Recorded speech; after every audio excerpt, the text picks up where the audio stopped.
प्रिय विद्यार्थियों, आज हम सूरदास के काव्यसौष्ठव पर विचार करेंगे। सूरदास भक्तिकालीन सगुण काव्य धारा के कृष्ण भक्ति शाखा के कवियों में अपना प्रमुख स्थान रखते हैं। हिंदी साहित्य में ही नहीं अपितु विश्व साहित्य में वात्सल्य सम्राट के रूप में सूरदास का स्थान अन्यतम माना जाता है। सूरदास का समय राजनैतिक, धार्मिक एवं सामाजिक दृष्टि से अव्यवस्थित एवं विलासिता से ग्रस्त था। तत्कालीन मुसलमान शासकों में राज्यलिप्सा, साम्राज्यवादिता तथा विलासिता की वृत्ति बढ़ने लगी थी। विलासिता के कारण नैतिक मूल्य घटने लगे थे। धार्मिक असहिष्णुता ने समाज में भय और आतंक उत्पन्न कर दिया था। शासकों ने इस्लाम या मौत के नारे को बुलंद कर दिया था, जिससे अनेक हिंदू परिवार अनिच्छा एवं भय से धर्म परिवर्तन के लिए विवश हो गए थे। हिंदुओं के मंदिर तोड़े गए तथा मूर्तियां खंडित की गई तथा भारतीय संस्कृति को छिन्न भिन्न करने के लिए तीर्थों पर जजिया लगा दिया गया। त्योहारों एवं पर्वों पर प्रतिबंध लगा दिया गया। भारतीय जनमानस के सामने बहुत बड़ी चुनौती थी कि वह अपना धर्म, कला, साहित्य, संस्कृति एवं समाज के प्रतिमानों को सुरक्षित रखने के लिए संकल्प और साहस को किसी तरह बनाए रखे। समाज में हिंदुओं की दशा शोचनीय हो चली थी। सांप्रदायिकता एवं घृणा के भाव ने जन्म लेकर दो भिन्न संस्कृतियों में शत्रुता उत्पन्न कर दी थी। डॉक्टर हजारी प्रसाद द्विवेदी ने लिखा है, हिंदू भ्रष्ट होने से बचने के लिए मुसलमानों से दूर रहते थे और वे उन्हें मलेच्छ कहकर संबोधित करते थे। इस्लामी संस्कृति के प्रभाव से अनेक दोष अपना रंग जमाने लगे थे। धार्मिक परिस्थितियां भी विभिन्न संप्रदायों में बटी हुई थी और रूढ़ियों से बंधी हुई थी। इस्लाम धर्म के व्यापक आतंक से हिंदुओं में संगठित होने की भावना उत्पन्न हुई और कुछ व्यक्तियों ने धर्म की दिशा को नवीनता प्रदान की। इन महापुरुषों में स्वामी रामानंद तथा महाप्रभु वल्लभाचार्य ने राम एवं कृष्ण भक्ति की अजस्र धारा प्रवाहित की। समाज में अनेक वृत्तियों ने एक साथ जन्म लिया। संन्यास भावना, भक्ति भावना, भाग्यवाद आदि ने अपना प्रभुत्व स्थापित किया। ऐसे संक्रमण काल में धार्मिक संघों, महात्माओं तथा संतों ने समाज को एक नया रूप प्रदान करने का साहस जुटाया। समाज को स्वस्थ रूप देने में भक्त कवियों ने महत्वपूर्ण योगदान दिया, जिसमें सूर व तुलसी का अपना विशिष्ट स्थान है। तुलसी राम भक्ति के गायक रहे तो सूरदास ने अपने मधुर पदों के माध्यम से कृष्ण भक्ति धारा को व्यापकता प्रदान की। अब इसमें हम सबसे पहले सूरदास के व्यक्तित्व पर अपनी नजर डालते हैं। सूरदास के जन्म एवं जीवन के विषय में भी विद्वानों के मध्य विवाद बना हुआ है। कुछ लोग उन्हें जन्मांध स्वीकार करते हैं तो कुछ बाद में नेत्रहीन होना सिद्ध करते हैं। उनके जीवन के संदर्भ में भी अनेक किंवदंतियां प्रचलित हैं। अंत्य साक्ष्य एवं बहिर्साक्ष्य के आधार पर यह मान्यता है कि सूरदास का जन्म संवत 1540 में वैशाख शुक्ला पंचमी को आगरा नगर के निकट रुनकता नामक ग्राम में हुआ था। अन्य विद्वानों की मान्यता है कि उनका जन्म दिल्ली नगर के निकट सीही नामक ग्राम में हुआ था, किंतु रुनकता ग्राम में जन्म होना ही अधिक प्रामाणिक माना गया है। कुछ आलोचक उन्हें चंद का वंशज कहते हैं तो कुछ उन्हें सारस्वत ब्राह्मण वंशज सिद्ध करते हैं। अधिकांशतः समीक्षक इनकी जन्मांधता को ही स्वीकार करते हैं। सूरदास ने पुष्टि मार्गीय आचार्य श्री वल्लभ से विधिवत दीक्षा ग्रहण की। श्री आचार्य ने इन्हें भगवत लीला वर्णित करने के लिए आदेश दिया और ये गुरु की आज्ञा पाकर लीलाओं का चित्रण करते रहे। कवि ने विनम्रता के साथ अपने इस पद में कहा है, हरि हों मैं सब पतितन को नायक, को करी सके बराबरी मेरी और नहीं कोई लायक। आचार्य वल्लभ ने स्वयं सूरदास को श्रीमद् भागवत पुराण तथा सुबोधिनी टीका सुनाई। इस श्रवण से उनमें श्री कृष्ण के प्रति सखा भाव, लीला रहस्य तथा गेयात्मकता उत्पन्न हुई। सूरदास ने वल्लभाचार्य एवं गोस्वामी विट्ठलनाथ के साथ ब्रजभूमि तथा श्रीनाथ जी के मंदिर की अनेक यात्राएं की। सूरदास के व्यक्तित्व के संदर्भ में डॉक्टर लक्ष्मैया शेट्टी ने लिखा है कि सूर के व्यक्तित्व की पहली विशेषता उनकी रागात्मक वृत्ति से समन्वित भक्ति भावना है।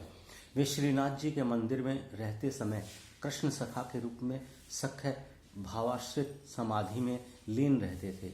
उनकी सख्य भावना इतनी घनी और अनन्य थी कि अपने बीच श्रीनाथ जी को भावना की उपस्थिति का अनुभव करते थे। शेष समय वे सखी भावापन्न रहते थे। उन्होंने भावना को सजीव रखने के लिए उसका विस्तार भी कर दिया था। सूरदास कृष्ण के अनन्य भक्त तथा प्रेम मार्ग के अनुयायी रहे। वे अपने इष्ट के प्रति अगाध निष्ठा रखने में स्वाभिमान का अनुभव करते थे। इष्ट की तुलना में शासन तथा वैभव को तुच्छ स्वीकारने वाले कवि सूरदास ने भारत भूमि में कृष्ण भक्ति को पल्लवित किया। सूरदास पुष्टि मार्गीय वैष्णव थे। उन्होंने आचार्य से अष्टाक्षर मंत्र की विधिवत दीक्षा ग्रहण की थी। सूर का दार्शनिक चिंतन अपने संप्रदाय के सिद्धांतों के सूत्रों पर आधारित रहा। शुद्धाद्वैतवाद मत की प्रतिष्ठा में सूर ने साहित्यिक सृजन किया। कवि की दृष्टि में ब्रह्म माया से लिप्त है तथा वह साकार और निराकार के रूप में है। और वो अपने पद में कहते हैं, वेद उपनिषद जासु को निर्गुण ही बतावे, सोई सगुण हुए नंद की दावरी बंधावे। ब्रह्म ही सर्वोपरि सर्वशक्तिमान सृष्टा पोषक एवं संहारक है। ब्रह्म से ही जीव जगत की उत्पत्ति होती है और उसी से उसकी इति भी होती है। और वो कहते हैं, तुम ही करता तुम ही हरता तुम तय और न कोई। सांसारिक प्राणी इस तत्व को भूलकर संसार के मोह सागर में डूबा रहता है तथा वास्तविक सत्य को भुला देता है। मिथ्या भ्रम में भटकता हुआ वह जन्म मृत्यु के चक्र में उलझा रहता है। अपनों पे अपनों ही विसारियो, ज्यों स्वान कांच मंदिर में भ्रमी भ्रमी भूखी पर्यो, ज्यों सौरभ मृग नाभि बसत है द्रुम तृण सूंघी पर्यो। भगवान के अनुग्रह पर ही जीव इस संसार चक्र से मुक्ति पा सकता है। जा पर दीना नाथ टरे, सोई कुलीन बड़ो सुंदर, सोई जा पर कृपा करे। सूर पतित तरी जाय जनक तनक में, जो प्रभु नेक ढरे। डॉक्टर विजेंद्र स्नातक ने सूरदास के दार्शनिक पक्ष के संदर्भ में लिखा है कि भक्ति के दार्शनिक स्वरूप की ओर भी सूर का बराबर ध्यान बना रहा। सिद्धांत पक्ष की स्थापना में उन्होंने वल्लभाचार्य के शुद्धाद्वैतवाद का ध्यान रखा और ब्रह्म जीव आदि का वर्णन करते समय सूक्ष्म बातों का भी यथास्थान उल्लेख किया। इतना ही नहीं, ईश्वर, माया, जीव, काल और सृष्टि रचना का विशद वर्णन करके उन्होंने अपने भक्ति सिद्धांतों को इतना पुष्ट और परिपूर्ण बना दिया कि उसमें एक ओर जहाँ गहन दार्शनिकता आ गई है, वहीं दूसरी ओर जीवन की कोमल भावनाओं के कारण सुकुमारता, भावुकता और तल्लीनता की कोई कमी नहीं है। ग्रंथ देखते हैं, इनके कौन कौन से ग्रंथ हैं। विभिन्न विद्वानों के अनुसार सूरदास जी द्वारा रचित ग्रंथों की संख्या विभिन्न है। वह 3 से लेकर 25 तक बताई जाती है, परंतु सूरदास जी द्वारा रचित केवल 3 ग्रंथ ही प्रामाणिक माने जाते हैं और उनके नाम हैं, पहला सूर सागर, दूसरा साहित्य लहरी और तीसरा है सूर सारावली। सूरदास का सर्वमान्य प्रामाणिक ग्रंथ सूर सागर है और यही वस्तुतः सूरदास की प्रसिद्धि का कारण है। इसके लगभग 24 संस्करण मिलते हैं। कहा जाता है कि सूरदास ने 1.25 लाख पदों की रचना की थी, परंतु अभी तक उनके 5000 से अधिक पद प्राप्त नहीं हो सके हैं। सूर सागर के प्रामाणिक संस्करण में 4936 पद हैं। यद्यपि सूर सागर के वर्ण विषय का श्रीमद् भागवत में बहुत कुछ साम्य है, तथापि इसमें सर्वत्र सूर की मौलिकता के दर्शन होते हैं। साहित्य लहरी में 118 पद हैं। इस ग्रंथ में अपेक्षाकृत पांडित्य अधिक है। यह एक शास्त्रीय ग्रंथ है। इसमें रस, अलंकार और नायिका भेद की रचना शैली पर रचे गए पद हैं। इसमें कुछ अनेक दृष्टिकूट भी हैं। हिंदी में रीति रचना के बीज सर्वप्रथम इसी ग्रंथ में प्राप्त होते हैं। इसके कई पद सूर सागर में भी मौजूद हैं।